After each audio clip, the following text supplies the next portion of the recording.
Shalom, and welcome to another edition of Parsha Talk. I'm Rabbi Elliot Malaman in Highland Park, New Jersey, the Highland Park Conservative Temple Congregation on Shemet. And joining me upstairs today is Rabbi Barry Chesler, Psalm Schechter, Long Island, and Rabbi Jeremy Kalmanowski, the Anshe Chesed, speaking to us from the vestibule of the Anshe Chesed, where they're undergoing renovations, not reparations, just Holy Ark. The Holy Ark right here. You want to see what's inside? Look at that, the Holy Ark. You are literally speaking to us from before the Holy Ark, which is amazing because that is a great way to start this amazing Parsha. Vayikra, with the new book, the third book of the Torah. We're going to talk about the opening of that book in a second, but just let's take a moment to think about this book, because this book is different. Why is this book different, or how is this book different from all other books, to coin a phrase? Rabbi Barry Chesler. Well, it's an amazing book, Elliot. It's not just an amazing Parsha, it's an amazing book. This is the key to Judaism, the one that the rabbi said little boys should study first in ancient times. And it is a book that really only has two little stories in it, but almost everything else is law or the ritual of the ordination of the sanctuary. So we are weighed down with the details of the sacrifices, but also the details of how to establish a holy community. And there is a section that is devoted to the priests and a section that is devoted to the community. And the book works out the interactions between the two. Jeremy, your take on the book. Do you like this book? Love it. Absolutely love it. I think that this is the book in a sense in which religion happens. This is obviously the stories of Breshit and Shemot are incredibly moving, edifying, and profound. And religion is like a set of social behaviors and holy deeds that connect us to these most important spiritual realities.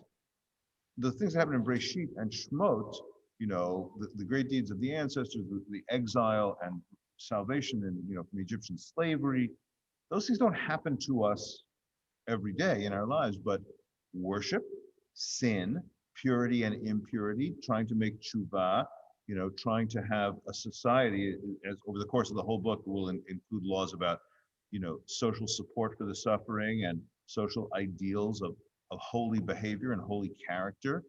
That's what this book is about. And though the korbanot, the sacrifices, might strike contemporary, Jews as weird and alien, and of course they somewhat are, but the key things about this is what's our sacred place, what's our sacred worship, and how do we encode those values in real behaviors? This is the hardcore. I think that was a term that someone used. This is really the core of of Judaism, and it's not an accident that you find the core of Judaism in the core of the Torah, right at the center of the Torah. And I think both of you pointed out, Breshit and Shemot, there's a lot of movement. This is, they're in one place. They're at the foot of Mount Sinai throughout the whole book. And the other books, it's a lot of what God does. And this book is a lot of what God says. There's just that kind of sense in this book that we're working into a world. And yet, I think that one of the themes that I'm going into this year's reading of the book is that within all of the laws, within all of the details, you're going to find a lot of stories. The stories may not be written out as narrative like we have in Breshit and Shemot, but even in the micro-analysis of the way that you have to sacrifice, there's a story that's being told there. But since, Jeremy, you're standing in front of the ark, and we want to think about this first word, Vayikra. Vayikra el Moshe vayidaber Adonai elav me'ohel moed. So God calls Moses and speaks to him from the tent of meeting. So you're literally standing in front of the kind of representation of the tent of meeting, or the representation of the Holy of Holies, what's going on in God calling, and remind us where we just were. In a sense, this pasuk, this verse, Vayikra, Leviticus 1:1, is a clumsy kind of construction. If you didn't say the first three words, you'd be totally fine. But if you lopped off Vayikra el Moshe and just had Vayidaber Adonai el Be'ohel Moed Lemor, Vayidaber Adonai elav Be'ohel Moed Lemor, and then began to give the mitzvot, that would be a perfectly orderly biblical sentence. God spoke to Moses and said, here's the mitzvah. But we have this little kind of sentence fragment at the very beginning, Vayikra el Moshe, and he called to Moses. What right in the middle of the story, as it were. The end of Exodus, at the end of last week, at the dedication of the tabernacle, it says that that Moses was unable to enter the tabernacle because God's presence totally filled it. It was just all God, and there was no room for humanity. Well, the very, very beginning of Vayikra, and he called to him, and then he called to Moses, and then God spoke to him from the tent of meeting, seems to be tied directly to that. And the vibe is, at the end of last week, you couldn't enter. At the end of last book, you couldn't enter because the divine presence was so big, so massive, so overwhelming, that there was no room for humanity. This time, God, I invite you in. I call you in, and we're going to continue this project, you and I want you to join me here in the Ohel Moed, which is exactly the theme of Vayikra, that in the sacred space, there's a divine and human meeting that will enable a sacred community to be created. There's a famous little orthographical figure of our verse, which is that the last letter in the word Vayikra, the aleph at the end of the word Vayikra, is written real small, smaller than the other letters. And there's like a little bit of a little play about this, that the alufo shel olam, the gigantic aleph, the divine, shrunk itself to make room for bringing the human Moses into the conversation. That's lovely. Barry, you want to talk about Vayikra, the calling? Yes, I do. I think this is actually stunning theology, because you want the story in Vayikra. The story is when we pay attention, I think, to the human detail.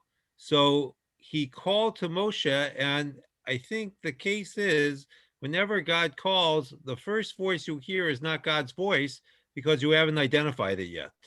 You hear of Me'ohel Moed, and now Moses knows that God is speaking to him. And this is the way we live our lives. We want to attune ourselves to God. God is just beyond us until we can locate him. So, and here we're going to locate him in the ark. We have just the notion that God calls us, and that there is a spiritual calling. Jews don't really talk like that. Jewish clergy, rabbis don't really talk like that. I don't say I became a rabbi because I got the call. When a Jew says I got a call, it's like, hello, I got a call, right? But the truth is, I think we miss something profound because of that. We are, for better and for worse, rationalists, intellectuals, and we miss a piece of life when we don't open ourselves to, what was called in earlier times the mysterium tremendum. Yeah. There has to be something that grabs us. And, I like to study as much as anyone, but this is what grabs us. God is what grabs us. God is what shakes us up. I want to make one other point here, that in Exodus, the Mishkan is the end. That's the goal that the book has been working for. We started off going down into Egypt, Jacob and his sons and grandsons, and we end with the establishment of the Mishkan. Vayikra takes the Mishkan as the given. It's no longer the end, it's the means. It's what we're going to do with the Mishkan, what we're going to do with the Ohel Moed. It's how it's going to organize our lives. When we leave this book in a couple of months, We're going to go to the book of Bamidbar, and we're going to have a new goal. The new goal is going to be to get to the land, but it's going to begin again in the Ohel Moed. The Ohel Moed is a locus of Israelite life, both physically and spiritually, and we need to keep the two together. We can't let our spiritual lives run too far from the physical life, nor our physical lives too far from the spiritual life. Are we, Can we start with the call for a moment? Elliot, go we can ahead, yeah. call. You want to talk about the call? Do what? You want to talk about the call? The call. I want to say that I think Jews are somewhat apprehensive about the notion of being called, simply because it's such a very strong theme within Christianity. But look at the entire second half of the Bible is filled with God's call. Kol Omer Kra Ma'ikra. Isaiah, one of the most moving passages that was ever composed by a human being. A voice says, "Cry out." A voice. We're always listening to a voice. And so Vayikra is I think a summons to a kind of humility, a kind of service that at least this book is going to lay out for us. Now, I want to reflect on this for a second, because I think this is really interesting. And I've also often felt, a certain amount of jealousy. Like, typically our Christian colleagues, they feel that they go through a process of discernment, and that they know that they were called to the ministry. And I think that in my experience, most Christian clergy that I speak to feel like, yeah, God literally called me for this, and summoned me to do this act of service. And I'm in a sense jealous of it, because I think that that's a really powerful religious, for all the reasons that you guys said, a powerful religious motif. And I also think this strikes me as maybe one of the differences between biblical and rabbinic Judaism, which is that, biblical Judaism, for all the ways that you guys said, God says to Jeremiah, "I formed you in the womb and I planned you to do this." And God says to Isaiah, "I got a mission for you." And Isaiah, goes off on it.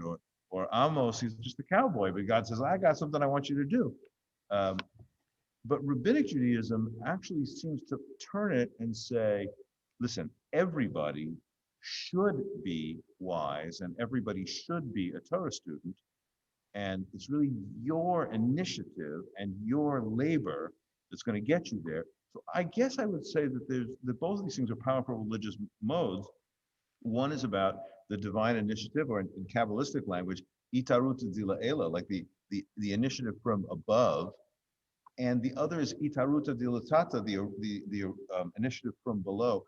And I guess in my religious life, I like the story of the initiative from above, but I kind of relate more and think it's a little realer to say the initiative from below.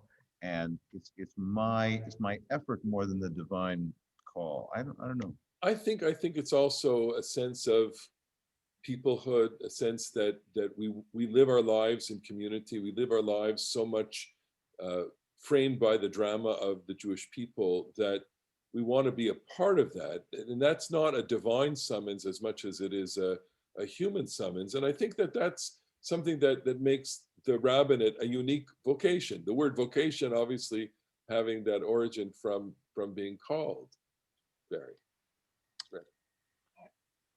I think we need to pay a little more attention to the voice. And there's an interesting passage that Rashi brings that goes back to the Sifra about this voice in the Ohel Moed, that is a voice that can fell the cedar trees in Lebanon, and yet it only extends to the walls of the Ohel Moed, so only Moshe hears it.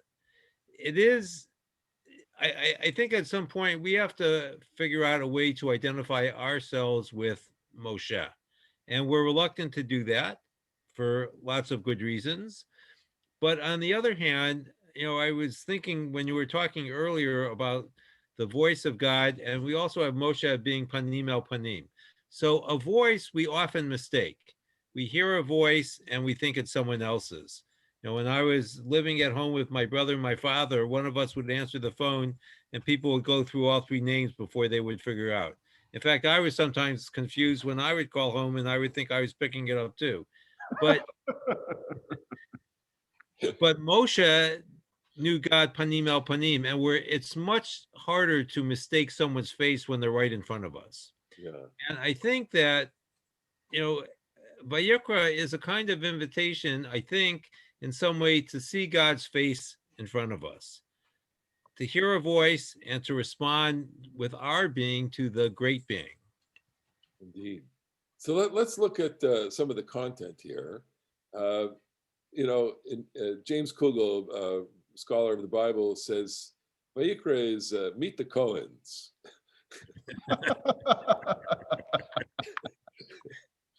And so we're meeting the Cohens, meeting the Kohanim here. Uh, the first several chapters deal with the sacrifices. You have five main types of sacrifices: the Olah, the Mincha, the Zevach Shlamim, the Chatat, and the Asham. The Olah, which is a completely burnt offering, the Mincha, which is a grain or meal offering, the Zevach Shlamim, which is a festive peace offering, the Chatat, the sin offering, and the guilt offering. These are five different offerings, and you read these chapters and you get a bit of a menu option. You can, if you Well, it is meat after all. you come to the sanctuary and you figure out which one you're going to give. But in the details, as I kind of alluded to, you have a story. You have the story. So in the first instance, it's the Olah. Im Olah korbanom min habakar. This is a burnt offering that a person is taking from their cattle. Zachar tamim, it's a male, and it's male because a female cattle is valuable. It's too valuable to sacrifice just like that. So there's you need the female for producing more offspring. You need the female for producing milk. In the case of a large bovine or small bovine creature, El Petach Olam Moed has to be at the front of the Olam Moed, the whole tent. And then it says, Yakriv oto lirtzono lifnei Adonai, which we could talk about in a second. He has to bring it before lirtzono, for his will or God's will. V'samach yado al rosh ha'olah. He places his hand on the head of the sacrifice. I taught this this week, and there's a lot of interpretation on what does it mean to put your hand on the animal, right? And it used to be thought that when you put your hand on the animal, you're transferring some of your own identity onto the animal, or you're transferring some of your sins onto the animal. But it seems that the designation of the animal is really what the intention here is. And you're saying not that this is me, because that's almost an absurd statement. You're saying this is mine.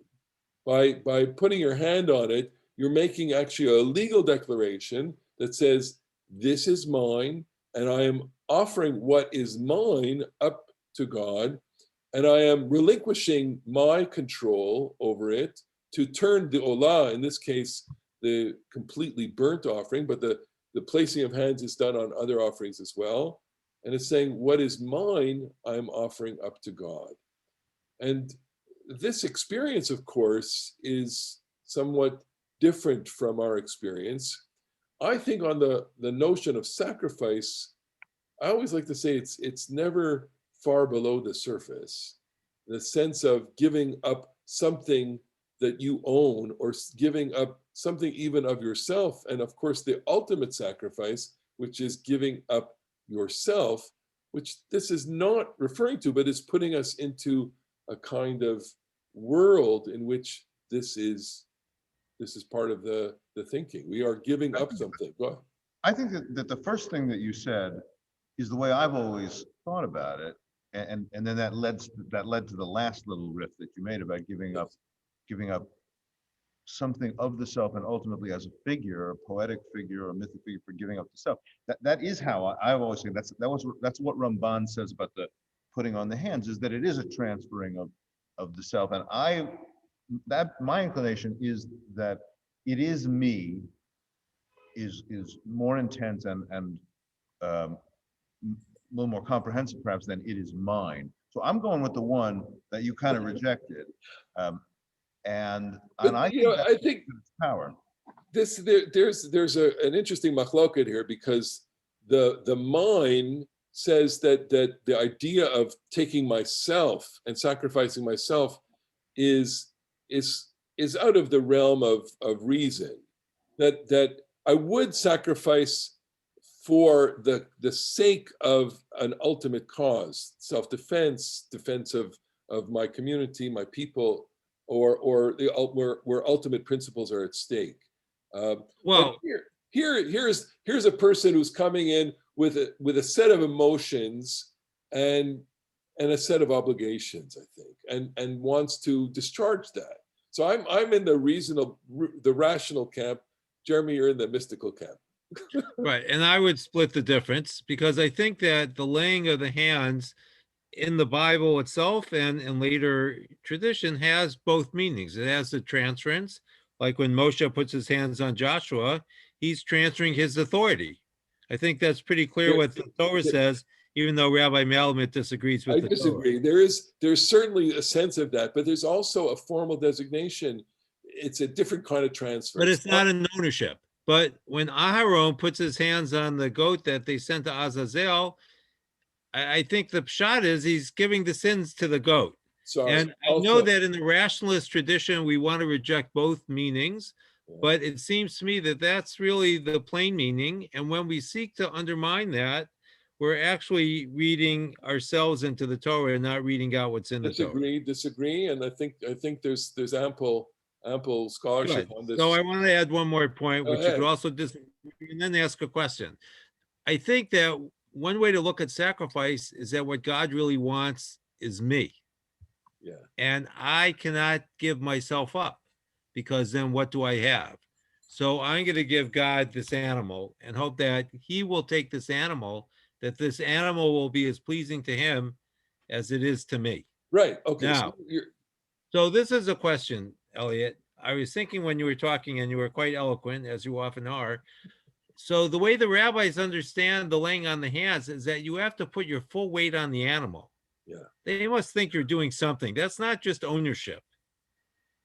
No. You know, there must be something more at work there if you can't just lay your hands on, again, which seems to be the simple meaning, and they have you leaning with all your weight, so much so that it's considered work on Shabbat. I think this is this is Barry saying exactly what I think also, that the poetry of gifts, you give something of yourself, is deeply, I really hear this in here. I want to say one word about the English word sacrifice and the Hebrew word korbanot. I think that, in the many times, 20 years in the synagogue rabbinate, the number of times that people have said, like, well, sacrifice is about what you lose. Like, I sacrifice my time or I sacrifice my effort. But I think that I think that's kind of wrong in the etymology in English and how it functions in the biblical religion. Sacrifice really means make sacred. So the key word in sacrifice is sacred. And it's when I'm thinking there's a kind of a psychic transfer, but even if it's purely a designation and an act of will in the way that Elliot's talking about, that too is like the Hebrew word hekdesh. Okay, hekdesh is a great word for this. It is the designated sanctity of an item or an animal or this gift. And this is the part that I think is really beautiful and religiously relevant. Even though korbanot, the word mean to draw near, korban karov, sacrifice to make sacred, hekdesh to make kadosh. That's the part that is so interesting to me about Vayikra. Like, this is how it is that we come close, how it is that we sacrifice in the good sense of the term, to make sacred items and behaviors. Well, I think you both have a strong sense of the mystical, and I'm going to, for the sake of the podcast here, differ with you, because I think that there's obviously room for tremendous disagreement. The Torah does want to be a bulwark against a kind of magical thinking, and what I think is problematic with the whole idea of transfer is that what is it? You put a hand on it and it's like, there's what's going from your hand to the animal. Nothing is going. But in the magical imagination, which of course we all have, and our ancestors all have, we all have a kind of lively imagination that we think that there's something transfer. I think that in order to differentiate from this, the sense of possession, that there's a legal aspect to this, which is I own it or I am designating something. And the idea that lots of the rituals are pointers, they are indexes, they are indexing things. I think that there's something very powerful about that. About the placing, the hard and the strong placing of the hand. Of course, you ever deal with an ox or a cow? Not recently. Not I'm a recently. German But Jew. let me ask you, Elliot, when you bless your children on a Friday night, how hard do you lay your hands on them? I don't because it's different. I'm not doing this to try. I'm doing it as a caress and I'm doing it as an act of love, okay, and embracing. I'm not saying that there's, I do pretend, obviously I have an imagination too, that something, that there's, going, but it's more out of love. And I think that when Moses is standing with Joshua, he's placing, one hand, two hands, there's different readings here, but what he's doing is he's saying to the people, I am designating this man now as your leader. Yes, in the experience of putting him up, there is a sense that there's leadership and kavod is being transferred to him. But let's not make any mistakes about it. Joshua is a pale imitation of Moses and has to be his own independent person. And Moses is placing some of the sense of authority, and there's a tremendous amount of vulnerability at that moment. It's like, So- the Midrash says, of course, Pnei Moshe ki pnei Achama, Pnei Yoshua ki pnei Alevana. Moses glowed like the sun, and Joshua glowed like the moon. So when you said pale imitation, it was like an awesome. All right. You know what? Rambam says something very interesting though, because he makes clear in Hilchot Sanhedrin that Moses laid his hands on Joshua. That was the only time that physical smicha took place. That after that, the ordination was you're a rabbi. And I think one of the things he's reacting to is that everyone else understands it like us. And for people like you, Elliot, he has to make clear that this was a one-time thing, so no one should misunderstand it. Well, I was looking at some of the videos of the JTS ordinations, the recent ones. Of course, we all have experienced it, but I think we do it actually quite nicely, which is we put the tallis on the rabbi, and That's new though, right? it is very new. That's in the last 30 years, I think, or 40 It years. wasn't us. No. We had a tallis. You had a tallis. I had a tallis. No, we were given a tallis, but they didn't put the tallis on us. I got a picture with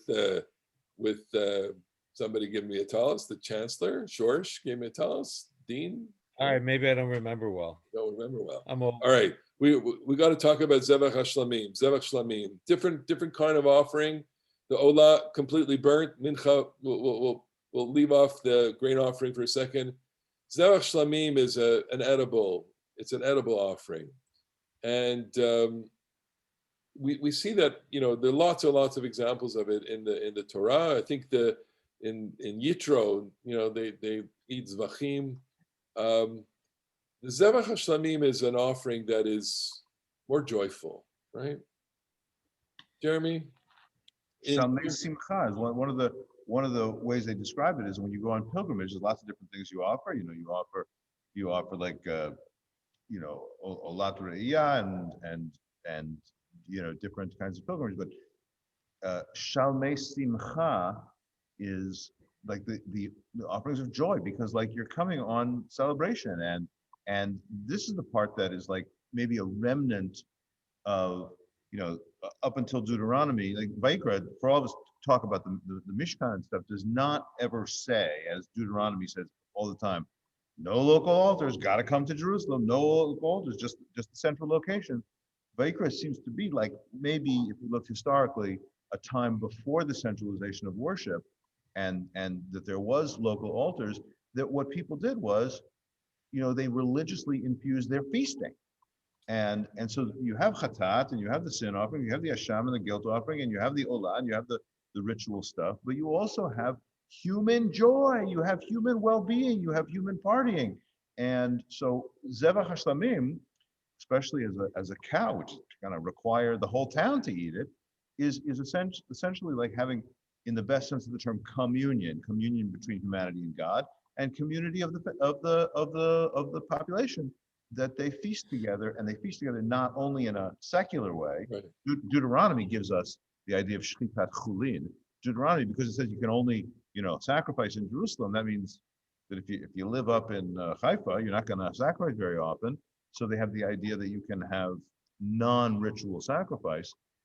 But Vayikra seems like not to have that, and shchitat or zevach hashlamim is a way of a community celebrating and having a wonderful feast. Right.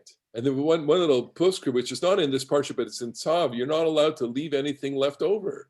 You have to, For a couple of days. For a couple of days. In other words, in order not to have leftovers, you have to have a lot of people sharing in it. That's a nice way to explain it. So I wanted to add one point here, that the olah goes entirely to God. The mincha is shared between God and the Kohanim, and the zevach shlamim, God gets his cut, the priests get theirs, and so does the person who brings it. And I like the way that Baruch Levine explains it in his JPS commentary, that he refers to the zevach shlamim as a sacred gift of greeting. It is a meal where God is the invited guest. Yeah. And I think that is a powerful message, because, as Jeremy was talking about shchitat chulin and secular meat, that we also have a need to do things for God, but also with God, including eating. And this is reflected perhaps in the rabbi's understanding of the meal as a table as an altar, but how we bring God to the dinner table. So is the Korban Pesach, to segue a little bit, we don't have time to focus on it, but is the Passover offering, sacrifice, a form of zevach shlamim?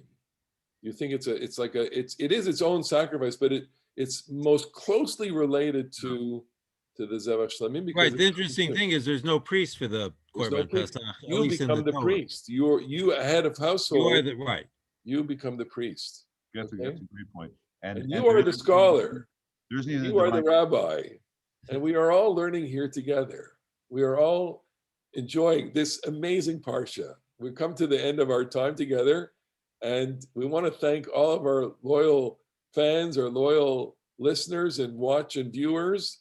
We so appreciate your time with us and studying with us and sharing our conversations, our disagreements, our arguments, and our laughter. This is about the joy of Torah. So going from this to the joy of Shabbat, we want to wish everyone a beautiful Shabbat. Enjoy. Shabbat shalom. Shabbat shalom. Shabbat shalom.